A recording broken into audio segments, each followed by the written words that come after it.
Thank you very much, Chair. First of all, I would like to open my speech by reminding you what the proposition side has talked about. First of all, Bernardo talked about how pursuing a manned mission to Mars is pushing the boundaries, both personal and scientific. How by pushing these boundaries, it will inspire humankind to go even further. He also talked about investing in the future. How these scientific experiments have actually proven to help in everyday life, like the example of the cooking pan and the Teflon. He also talked about the engineering, the great development pursuing this mission to Mars will have in the engineering, and also about how it will develop and encourage more mathematicians and physicists. And then my other teammate, David, talked about how the current missions to Mars have not given very good results, and how sending spaceships crewed with men will actually give results. And he also talked about how sending a manned mission to Mars is going to strengthen political bonds. Now I would like to begin with some rebuttals. First of all, I would like to emphasize a very key point that has kept coming up on this debate. How the opposition side mentioned that how can the proposition side be worrying about sending people to Mars when we have our own problems here on Earth. They talked about how we need to be concentrating on getting water because they say that is what World War III will be about, water. How we need to concentrate on getting water here on Earth. Well, ladies and gentlemen, as I had already addressed Antonio, what is the technological development and all the improvements that Bernardo talked about actually help solve these problems? No, thank you. Actually help solve these problems that are here right now. And then Jesus addressed in his speech that we can develop these technologies needed to solve these problems now without the necessity of going to Mars. Also said by Antonio further on in his speech. Well, ladies and gentlemen, if we can actually develop these technologies now to solve the problem, well then why haven't we done it, ladies and gentlemen? No, thank you. And I would like to say that actually the surface of Mars has proof that the surface of Mars has features that encourage astronauts encourage people to believe that there was once water there. On that point, yes? Even if there is water, how do you plan to bring it? It is going to cost more than desalinating all the oceans. Thank you. Well, the first step, well, it might be a great cost, ladies and gentlemen, but we cannot put a cost on a necessity of life. Ladies and gentlemen, if we actually run scarce on water and the water runs out, we will need to bring water from Mars if there is any, at any cost.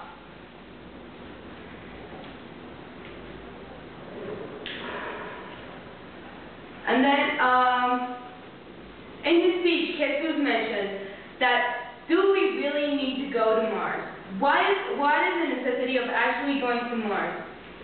And that he said that scientists need a better incentive of just going to Mars. He said that scientists should have the incentive of helping humankind and improving life quality. Well, ladies and gentlemen, I would like to ask the opposition side, don't the scientists today already have that incentive? Don't they go, no thank you, don't they go to work every day thinking, oh, I need to figure this out, I need to get this breakthrough in order to help human life, in order to help our understanding, and therefore going a step further.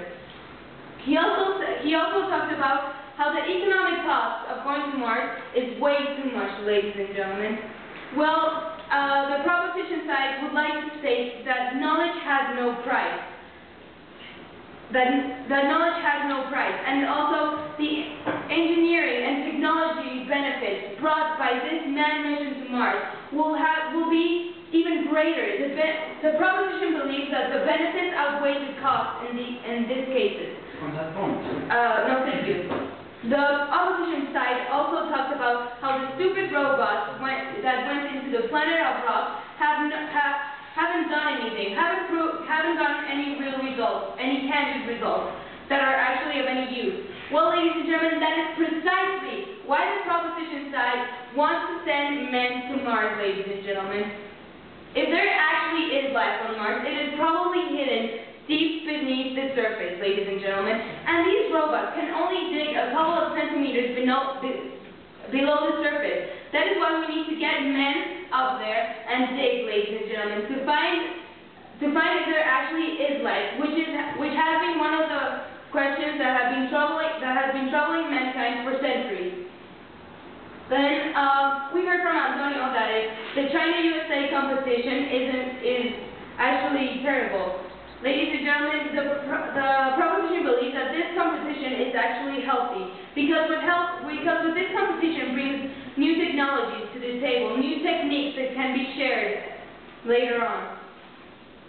And actually, they talked about how we can be thinking about sending men to Mars with the economic crisis going on.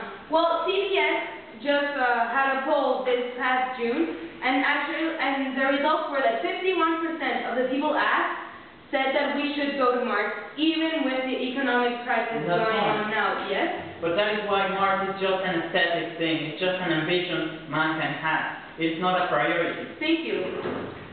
We believe that it is a priority, ladies and gentlemen, but we would like to remind the word pursue. We do not think about going to Mars tomorrow. We are just thinking about sending government funds to these scientists so that they can develop technologies so that in the future we can go to Mars. And with these technologies will bring benefits for all of us, uniting humankind. And the opposition side talks about how they are interested in the quality of life, ladies and gentlemen. Well, the proposition side is too. With sending a manned mission to Mars, it'll bring people inspiration, uniting them in one dream. It'll bring kids heroes, actual tangent heroes, not just the superstar that saves everything and Jack Bauer is saving the world. It'll actually prove real tangent superheroes. And this way, we are inspiring humankind and uniting them and improving their quality of life because they have something to look forward to, something to aspire. And with this, I come back to Bernardo's argument, pushing the boundaries. If we can go to Mars, then everybody will think, well, I want to go to Mars, I want to step on Mars, I can do anything I want now. So I would like to remind you once again what the proposition side has talked about. We have talked about pushing boundaries, both personal and scientific. How pursuing a manned mission to Mars is investing in the future, helping everyday life and improving the quality of life. And also how the manned mission to Mars is what we need to do because robots are not giving us real results. And also how sending a manned mission to Mars will unite everybody together.